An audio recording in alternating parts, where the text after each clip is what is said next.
Itu saya pernah melihat satu video di mana Gus Fuad ketika beliau menasihati para Habibah Alawi itu ada satu ungkapan tentang bab nasab yang diangkat oleh Dr. Syafiq Hasim itu. Namun dari pernyataan itu nampak beliau itu memang tidak terlalu atau tidak percayalah begitu saja dengan apa yang disampaikan oleh Dr. Syafiq Hasim mengenai tesis saya. Nah, dari situ kita bisa melihat bahwa memang Gus Fuad ini adalah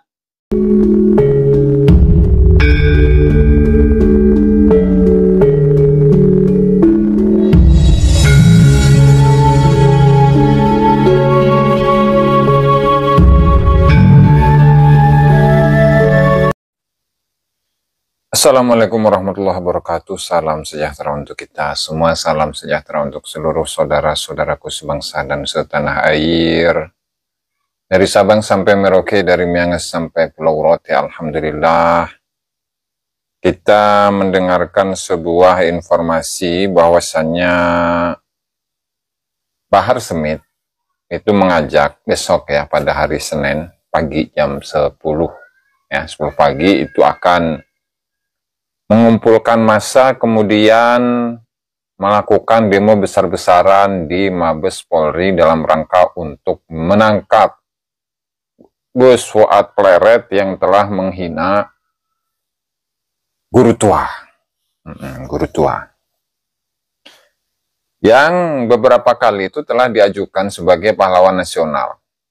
Lalu kemudian ya dengan namanya juga manusia ya, Gus Fuad itu mengeluarkan satu statement yang terpleset lidah, sabkul lisan. Dan itu pun juga sudah minta maaf. Lalu dengan begitu garangnya, begitu semangatnya, ya, Bahar Smith mengajak orang-orang dari DKI Jakarta, dari Banten, dari mana-mana, laskar ini dan itu untuk melakukan demo besar-besaran 214 ya, 214, saya lupa itu. Ya, 214 ya, 214 untuk menuntut kepada kepolisian agar segera menangkap Gus Fuad Pleret. Fuad Pleret. Cucu PKI katanya. Coba kita simak ya, lalu kemudian kita komentari bagaimana yang sebenarnya. Oke, lanjut. Assalamualaikum warahmatullahi wabarakatuh. Saya Bahar Smith mengajak dan menyuruhkan kepada seluruh umat Islam, khususnya yang berada di daerah Jakarta, Jawa Barat, Banten, kepada seluruh pemuda-pemudi anak bangsa Indonesia, kepada seluruh ormas-ormas, LSM, ormas-ormas adat, ormas-ormas Islam, kemudian seluruh pemuda-pemudi masjid, seluruh PHB, Rojali, untuk bisa menghadiri acara aksi 214, yaitu aksi jaga kebinekaan, yang dilaksanakan pada hari Senin 21 April 2025. Jadi kumpul jam 10 pagi depan Masjid Agung Al-Azhar Kebayoran, titik aksi jam 12.30 di depan Mabes Polri. Yaitu sebagai bentuk protes dan ketidakrelaan atas penghinaan yang dilakukan oleh cucu PKI itu Fuad Pleret. Wow, cucu PKI, ngeri amat, Bahar, Masya Allah. Itu keluargamu tuh PKI itu, dan Aidit, yang meskipun oleh Robito Alawiyah itu nggak diakui ya, karena make T, bukan make D. Coba sendiri keluargamu ajak semuanya tuh untuk demo, ya. Jangan ngajak-ngajak orang-orang pribumi, biar tahu kita seberapa besar masanya, begitu. Terus, Har. Pak Jufri, sama-sama kita hadiri untuk kita menuntut Mabes Polri untuk segera proses dan penjarakan Fuad demi menjaga persatuan dan kesatuan dan serta Bhinneka Tunggal Ika Indonesia dan menjaga Indonesia dari perpecah belahan umat dan sesama anak bangsa. Assalamualaikum warahmatullahi wabarakatuh. Berarti biasanya kamu itu yang mengatakan ya, presiden goblok, presiden tolol, kemudian kera-kera bersorban, dan lain sebagainya. Itu apaan itu, Har? Itu apaan? Itu bukan pemecah belah umat. Kemudian ketika ceramah segala macam itu bawa-bawa pedang, dengan begitu luar biasanya. Itu apa, Har, kalau bukan pemecah belah umat, Har? Astagfirullahaladzim. Terus ada indikasi itu. Ya, terindikasi memerintahkan untuk menghabisi Gus Fuad Pleret itu. Nah, itu apaan itu? Seperti informasi-informasi yang kita dapati. Itu apaan itu kalau bukan memecah belah umat? Dan kebiasaan PKI itu adalah apa namanya, persekusi. Itu kebiasaan PKI dan itu dilakukan oleh apa namanya, kroco-kroco muhar. Kroco-kroco itu biasanya kan persekusi. Mbah Mufid kemarin dipersekusi, kemudian ketua laskarnya dipersekusi, kemudian belum lagi di daerah Cilacap, kemudian belum lagi di daerah mana itu, Solo, belum lagi di beberapa tempat-tempat dan daerah-daerah yang lainnya itu persekusi. Nah itu perlakuan dari PKI Har. La ilaha illallah Muhammadur Rasulullah. Berarti yang sebenarnya PKI itu siapa di sini? Ya, yang PKI itu siapa sebenarnya di sini, Har? La ilaha illallah, sampai bikin-bikin lagu gitu. Coba kita simak lanjut.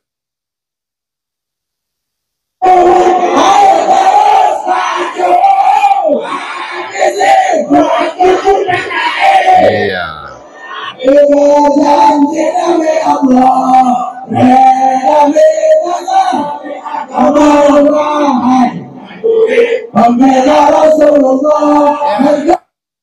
Membela Rasulullah, bawa-bawa membela Rasulullah, mengatasnamakan Rasulullah, bawa-bawa celurit. Ya. Rasulullah itu dengan ilmu, dengan akhlak, dengan adab, dengan ucapan, dengan perbuatan yang baik. Bukan dengan bawa celurit kayak gitu. Mana bukti kecintaanmu kepada Rasulullah? Pahami apa yang diajarkan Rasulullah, apa yang dicontohkan oleh Rasulullah. Begitu, dikit-dikit Rasulullah, dikit-dikit agama. Seolah-olah dialah pemilik Rasulullah, dialah pemilik agama. Ngeri amat, Har. Terus Har. Nah. Bahkan dalam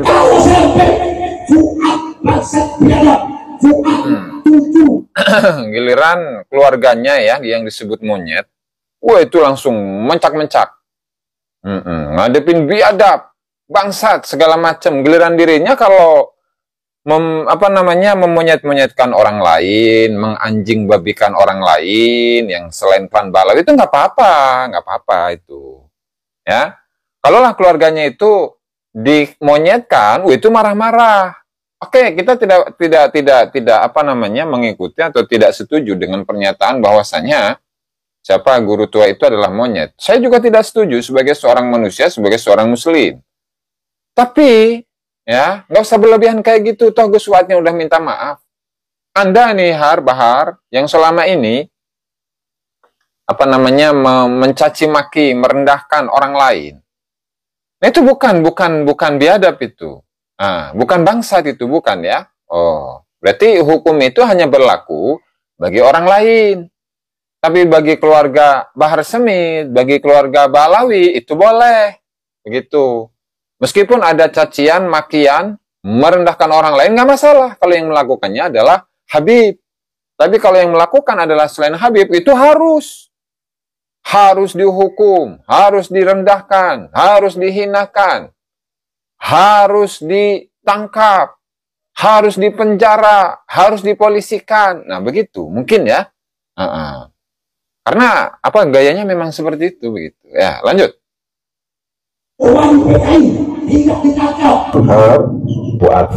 Jadi pemicunya itu adalah ketika ada sebuah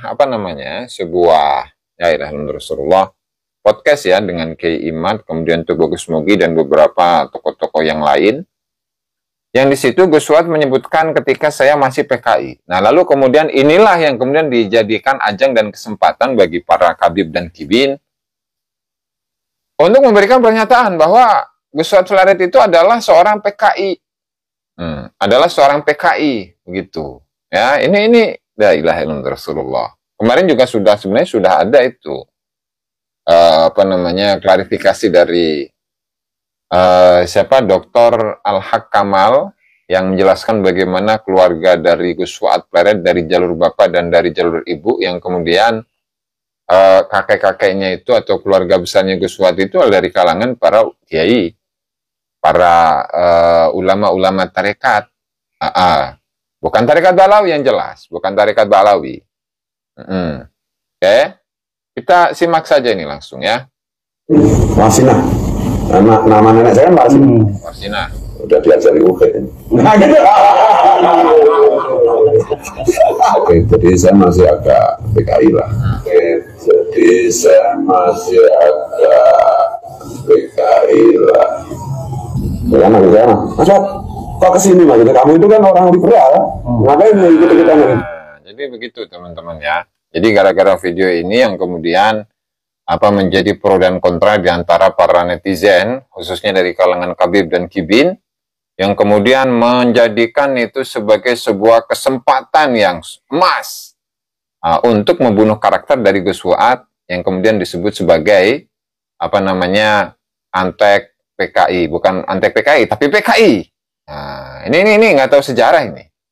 Latar belakang dari ibunya Gus Fuad, kemudian keluarga ibunya Gus Fuad itulah NU. Yang jelas NU di masa-masa penjajahan, di masa-masa PKI itu melawan PKI loh. Nah, keluarganya Bahar itu kemana?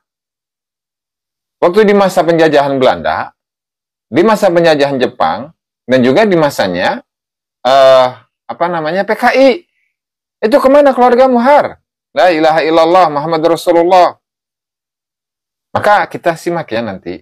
Nah, sekarang bagaimana statement yang disampaikan oleh Kiai Haji Imaduddin Usman Al-Bantani ya dalam sebuah podcastnya yang berjudul Menjawab Fitnah PKI kepada Gus Fuad dan Pencalonan Habib Idrus sebagai calon pahlawan nasional. Silakan.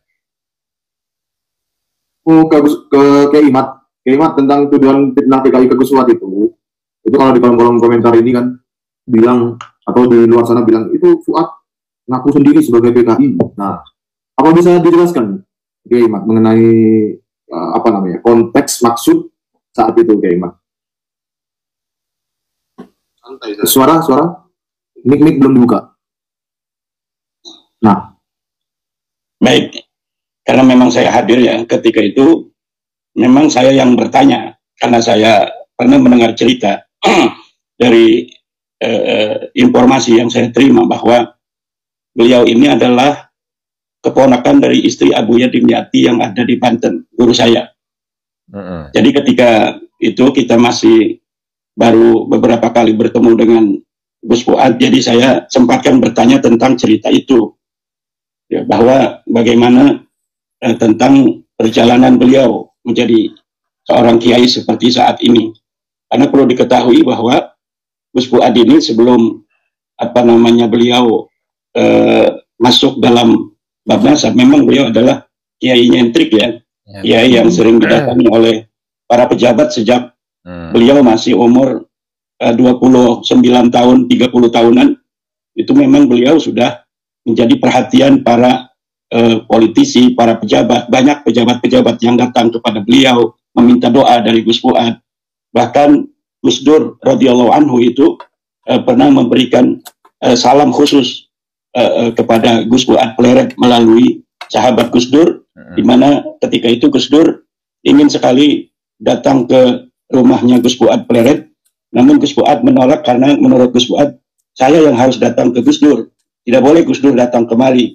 Bahkan pada saat lain kesempatan Gus Dur ada di Yogyakarta dan sekretaris atau orang-orang yang biasa mendampingi Gus Dur itu memohon kepada Gus Fuad agar menerima Gus Dur untuk datang ke Pleret. Gus Fuad kembali tidak mau karena tidak pantas, katanya anak kecil seperti saya yang masih berumur 30-an tahun itu didatangi oleh seorang besar semacam Gus Dur. Nah, kemudian ketika dalam masa-masa di mana bab nasab ini ada, Gus Fuad itu sebenarnya masih jadi muhibbin, karena beliau itu walaupun sudah tahu, sudah mendengar, sudah melihat video daripada Dr. Syafiq Hasim, yang ketika itu beliaulah Dr. Syafiq Hasim dari Universitas Islam Internasional Indonesia yang ada di Depok itu mengangkat tulisan saya tentang nasab. Gus Fuad itu sudah nonton, dan karena saya juga salah seorang yang suka melihat video-video Gus Fuad ketika dia ngaji, ketika dia bersolawat, karena solawat Gus Fuad itu suaranya enak, mirip Gurus Kompol.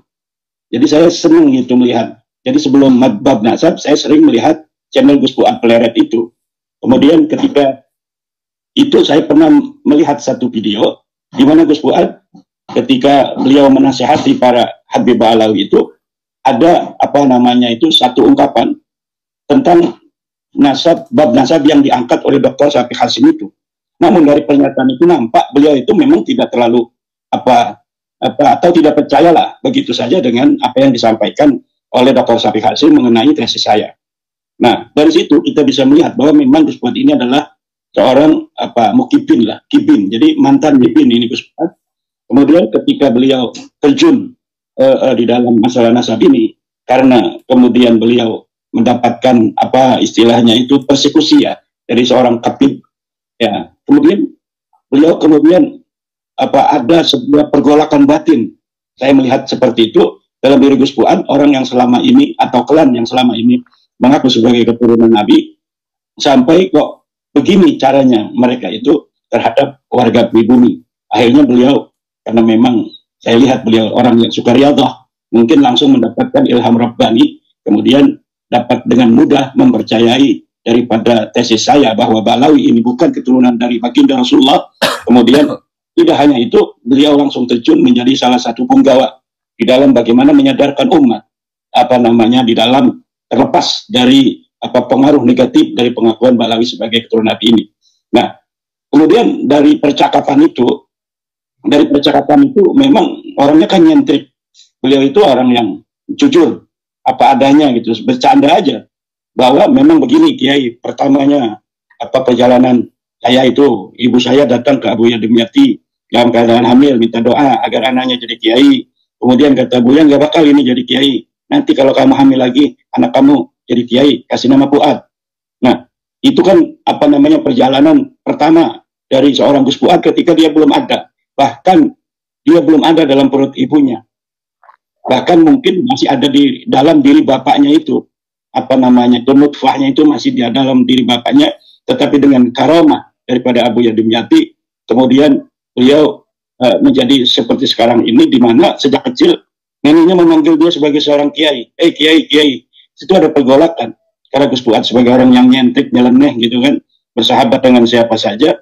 Di situ ada pencarian kebenaran yang dilakukan oleh beliau, sehingga kemudian sampai berteman dengan orang-orang Hindu, orang Buddha, orang Kristen, orang Katolik dan lain sebagainya. Nah, sampai teman-temannya itu ya dari berbagai macam kalangan. Nah, itulah yang dimaksud dengan teman-teman PKI. Bukan PKI dalam arti betul-betul temannya itu PKI. Beliau adalah pengurus aktivis NU sejak muda lah. Ya, dan di mana para tokoh-tokoh PBNU hari ini itu kebanyakan adalah teman-teman daripada Gus Fuad Pleret. Gus Muafiq atau Gus Miftah sendiri pun saya pernah melihat videonya, pernah datang sowan kepada Gus Fuad sendiri, dan juga berbagai kesempatan lain, para pejabat-pejabat dan lain sebagainya juga datang ke beliau. Nah, kemudian mengenai isu PKI yang kemarin digemborkan, bahkan ada yang berusaha mendemo, saya kira Gus Fuad tidak terlalu mempermasalahkan itu. Buktinya PWI Jogja dan sekitarnya laporan kepada saya, Yai, katanya kita mau jaga di rumah Gus Fuad, tapi ditolak katanya. Jadi ketika ada ancaman-ancaman demo sejak beberapa hari yang lalu, itu PWI Jogja dan kabupaten-kabupaten di Jawa Tengah sekitar daripada Jogja itu ingin menempatkan pasukan laskar di sana di Pondok Pesantren Gus Fuad, tapi Gus Fuad dan keluarga Pondok Pesantren Raudatul Fatihah menolak. Biarkan aja, enggak apa-apa, nggak usah di jaga-jaga katanya. Akhirnya marah itu para laskar-laskar, kemudian kepada saya mengadu, apa itu maksudnya Gus Fuad katanya, menolak kami untuk PAM di pesantrennya Gus Fuad. Nah, kemudian Gus Fuad katakan bahwa memang itu tugasnya polisi, katanya sudah ada negara kita negara hukum, ya tentu yang akan menjaga keamanan adalah pihak polisi. Ya, kalau yang jaga itu laskar, nanti terjadi bentrok antar pribumi, itu tidak diinginkan oleh Gus Fuad sama sekali. Dan saya kira Gus Fuad tidak akan melaporkan itu. Kalau keluarga besar dari Wonokromo yang lain mungkin saja ya. Tapi kalau Gus Fuad, kira saya berusaha untuk memahami beliau tidak akan mempermasalahkan itu, dan beliau sendiri tidak akan melaporkan secara pribadi. Tapi keluarga besar beliau kan besar di Jogja itu, hampir seluruh kiai-kiai yang ada di Jogja itu ada kaitan persaudaraan dengan Gus Fuad Pleret, terutama dari kiai-kiai terah Keraton Yogyakarta dan Surakarta. Dan saya kira ini yang akan jadi masalah kalau misalnya pihak daripada Sulawesi Tengah itu pun semakin menunjukkan kedaerahan, maka saya khawatir juga nanti tokoh-tokoh ulama Yogyakarta itu juga akan memperlihatkan kedaerahannya. Tentunya ini akan mengganggu stabilitas kita sebagai bangsa yang bersaudara, bangsa yang mengedepankan toleransi, bangsa yang mengedepankan maaf gitu kan. Coba bagaimana Gus Fuad langsung minta maaf gitu. Karena memang walaupun bahasanya terlihat itu Mas Rifki, sepertinya yang dialamatkan kepada Idrus Al-Jupri sepertinya. Tetapi ketika beliau mengambil ayat Kulu Qiradatan Khasi'in, di mana ayat itu menerangkan tentang bagaimana akal-akalan Yahudi di dalam mengakali perintah Tuhan. Nah, itu sebenarnya beliau kemudian mengklarifikasi bahwa yang beliau maksud sebagai monyet itu adalah usaha-usaha orang-orang yang ingin menjadikan Idrus Al-Jupri sebagai pahlawan, kemudian tanpa memenuhi syarat. Jadi ingin paksakan. Jadi bukan Idrus Al-Juprinya, tetapi usaha-usaha akal-akalan seperti Yahudi yang kemudian dikutuk oleh Allah menjadi kera. Nah, itulah yang dimaksud, dan itu beliau sudah klarifikasi. Dan saya kira itu harus diterima oleh keluarga besar Abnaul Khairat, di mana seorang Gus Fuad sudah memohon maaf dan mengklarifikasi. Nah, sabkul lisan itu lisan yang terlanjur bicara, itu kan harus ditanyakan maksudnya seperti apa. Ketika Sohibul Kalam ini menerangkan maksud saya seperti itu, maka maksud yang disarah itulah yang kemudian yang harus diterima.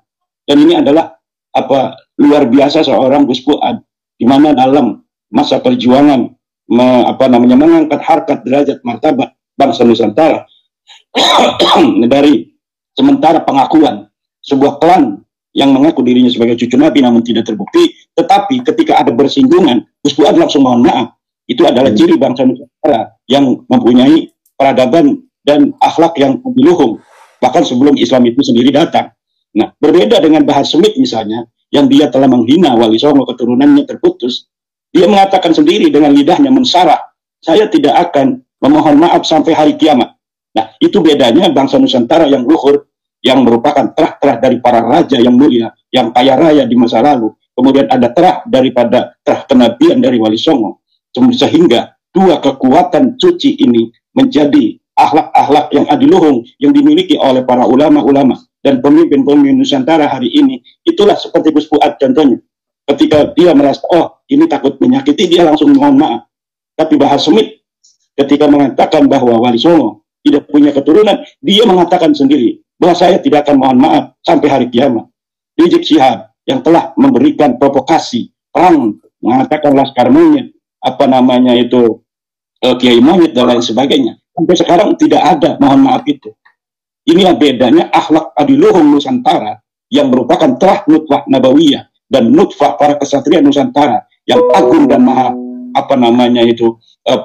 dilambari oleh nilai-nilai tinggi peradaban, dengan orang-orang semacam mereka, Bahar Smith, Rizik Syihab dan sebagainya, yang sampai hari ini ketika menyatakan perang tidak ada klarifikasi dan mohon maaf, yang telah menimbulkan berbagai macam kegaduhan di daerah-daerah, tapi tidak ada mohon maaf. Kenapa? Akhlak.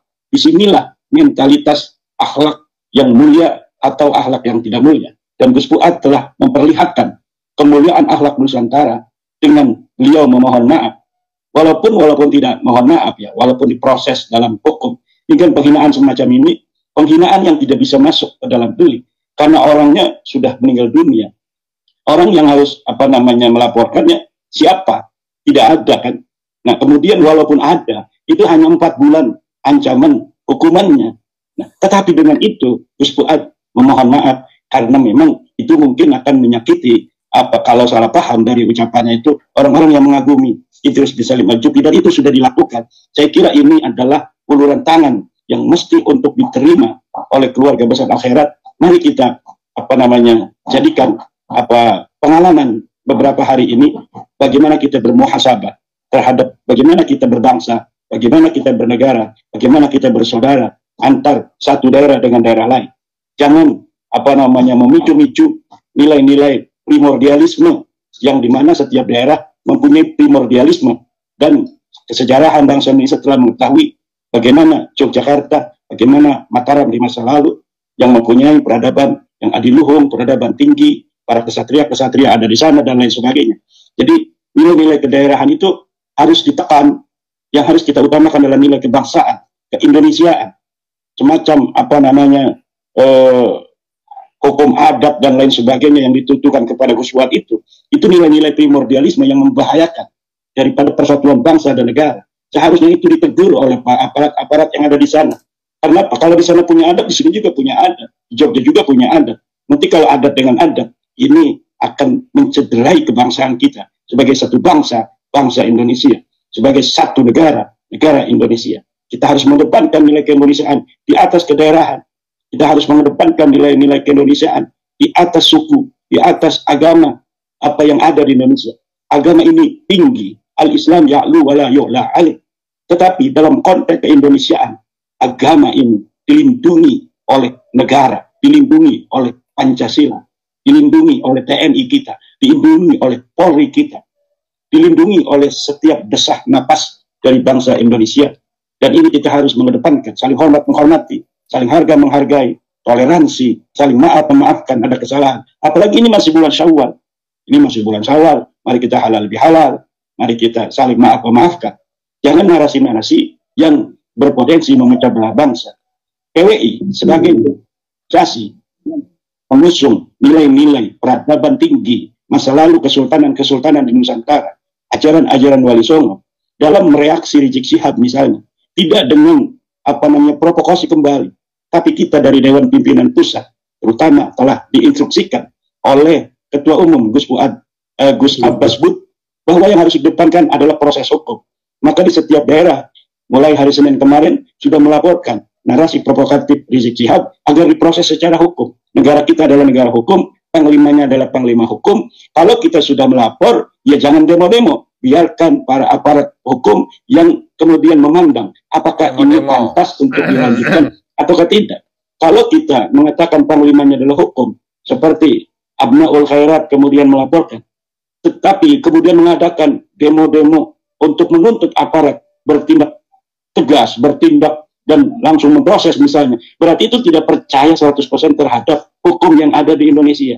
Tapi kita dari PWI akan memperlihatkan ketika kita sudah melapor kepada aparat kepolisian tentang provokasi Rizik Syihab, maka kita akan serahkan itu kepada pihak hukum. Kita tidak akan demo-demo menuntut agar pemerintah atau pihak kepolisian segera untuk memproses. Tidak.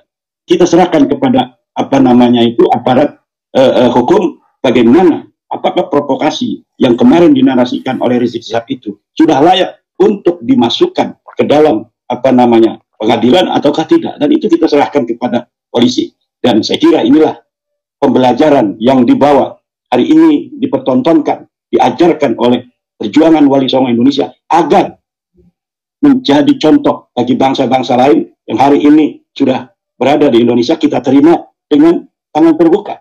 Jadi ini sepertinya harus menjadi suri tauladan dari bagaimana kita mengusung kebangsaan dan kenegaraan ini berdasarkan kesepakatan, yaitu hukum. Semuanya harus dikembalikan kepada hukum. Hukum sebagai panglima, kita hormati aparat-aparat kita, kita hormati pemerintah kita dukung bagaimana pemerintah kita bisa mencapai tujuan-tujuan bernegara, yaitu untuk mensejahterakan rakyat, menjaga ketertiban dan mencerdaskan bangsa. Terima kasih.